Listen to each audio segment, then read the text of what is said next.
New Year comes, New Year passes, we're into 2022 now.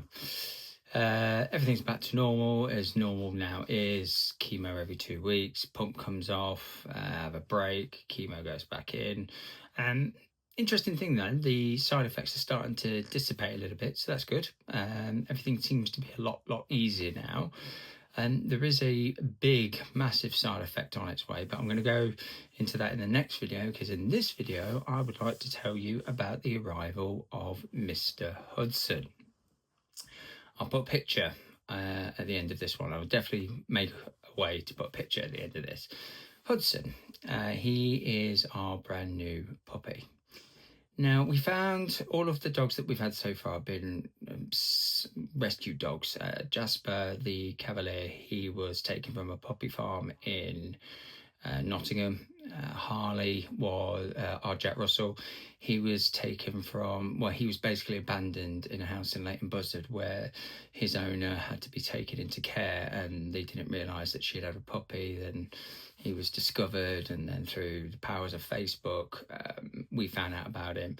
I didn't want another dog. I was happy with just one dog, and then Belinda showed me a picture of him, and I said, right, let's go and get him.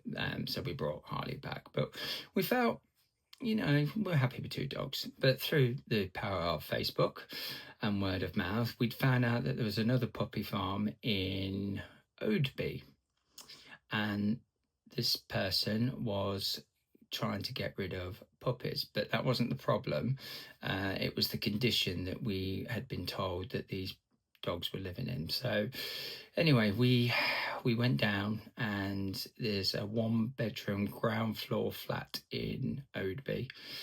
We walked in, and it was disgusting. I can't even describe how bad it was. There was rolls of fly tape hanging down from the ceilings, covered in flies. There was a good 14 dogs in that 1-bedroom flat in this little side room. There was crap everywhere. It was disgusting. And in this tiniest of cages was this tiny, scared, frightened little bulldog breeded with a pug, so a frog, I think they're calling it. Scared out of its mind. His mother, we'd been told his mother had been run over. I think that's how eventually we found out about him. And Belinda took him out of his cage, and he clung to her for dear life. He threw up all over her, bless him, and we had to get him out of there. So we got Hudson, and we brought him straight home. And then he became the newest addition to the Anderson family. Now, this dog, he's got 2 speeds. He's got standstill and crash. He crashes into everything as he got bigger and as he got older. But he is the most loving, adorable dog you can imagine. Now, why this dog's important to me is he became my chemo dog. So when he knew when I'd had chemo, because when I'd come home and lay down, when it had taken it out of me, he'd come and cuddle up to me and rest his head on me, and he wouldn't move. He had this sense I was not too well, and he wanted to be there. He could probably smell the chemicals, if we're getting scientific about it, but he knew it wasn't good. So he would look after me after post chemo. And yeah, one of the best things we ever did was getting Hudson. So now we have Harley, Jasper, and Hudson.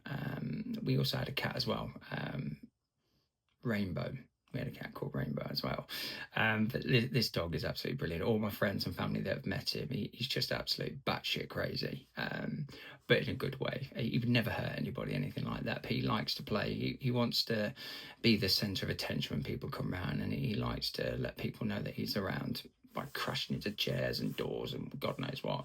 And you throw a toy, and he plays this game where he'll bring you the toy, but he won't drop the toy. You've got to get the toy from him. But if you get the toy while he's got it, he will hold on to that thing for dear life.